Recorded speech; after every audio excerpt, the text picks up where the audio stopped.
Hi everyone! I'm going to present my topic about threatened or endangered species of giant clam.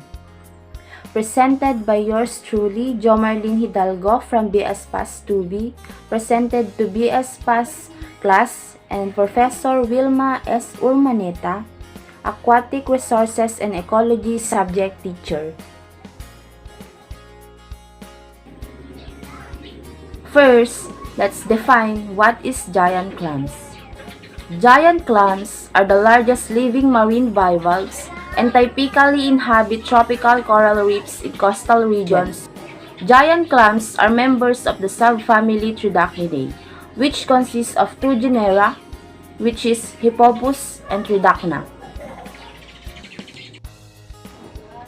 Objectives: to identify the endangered species of giant clams, to learn the threats that could harm the giant clams, to know the ways how to protect the giant clams. Currently, there are 7 giant clams species that are candidate for listing under the Endangered Species Act. This includes 2 species in the genus Hippopus and 5 species in the genus Tridacna. First, Hippopus hippopus, or horse hoof clam or strawberry clam. Hippopus hippopus is a species of giant clam in the family Tridacna and the family Hippopus. Hippopus is delicacy in many Southeast Asian countries due to its high-quality meat. Their mantle is green-yellow color with tightly fitting interlocking ridges. The shape of the shell is subrhomboidal and bears deep ridges that stretch vertically across the surface of the shell. H. hippopus is relatively average in size, averaging 22 cm or 8.66 inches, and reaching maximum length of 45 cm or 17.72 inches. Next is Hippopus porcellanus or China clam. Hippopus porcellanus is a species of bivalve in the subfamily Tridacnidae.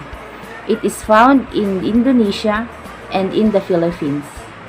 It is a popular species for marine aquariums for its attractive shell. The overall shape of the shell is much more rounded. The mantle is mostly dark with a varying degree of fine grayish-white lines and gold spots. Tridacna derasa, or southern giant clam. The smooth giant clam is a species of extremely large marine clam in the family Cardidae. The species is also known as the smooth giant clam because of the relative lack of ribbing and scales on its thick shell. Tridacna gigas or taclobo.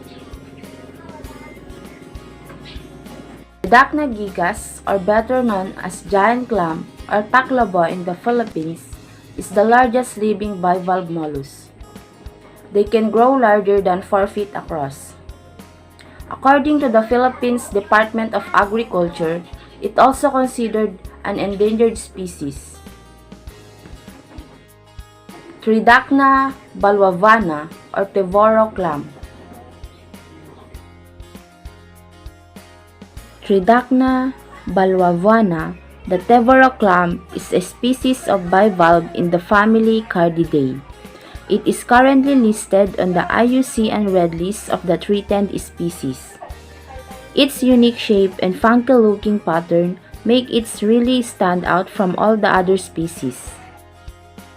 Tridacna squamosa, or fluted giant clam. The mantle ranges from brown and purples to green and yellows, arranged in elongated, linear, or spot-like patterns. Tridacna squamosa grows to 40 cm or 16 inches across.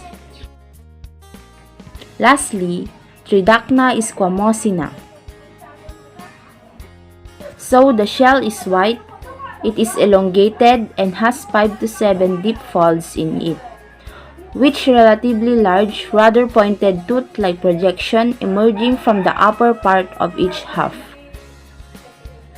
However, the shell also bears numerous shelf-like scuts, which tend to be well spaced closer to the bottom of the shell and relatively crowded on the upper part.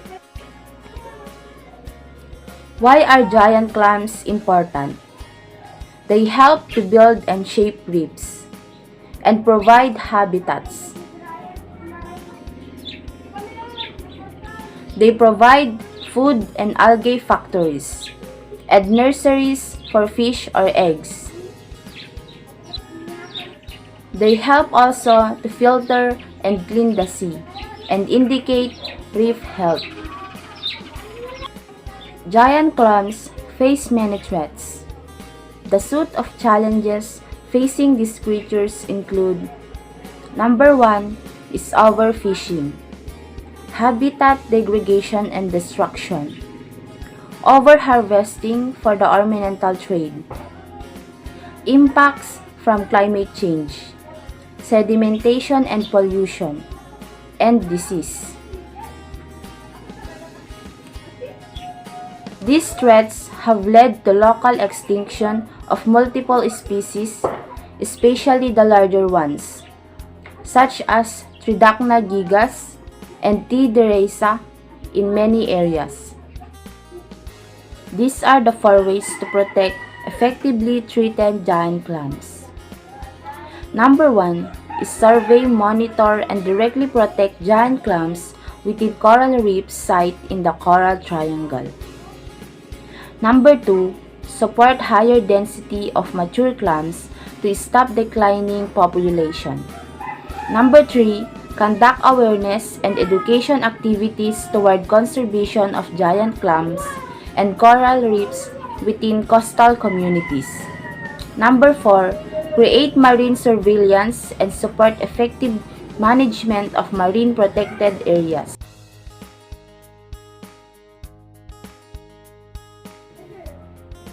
That's all. Thank you for listening and God bless.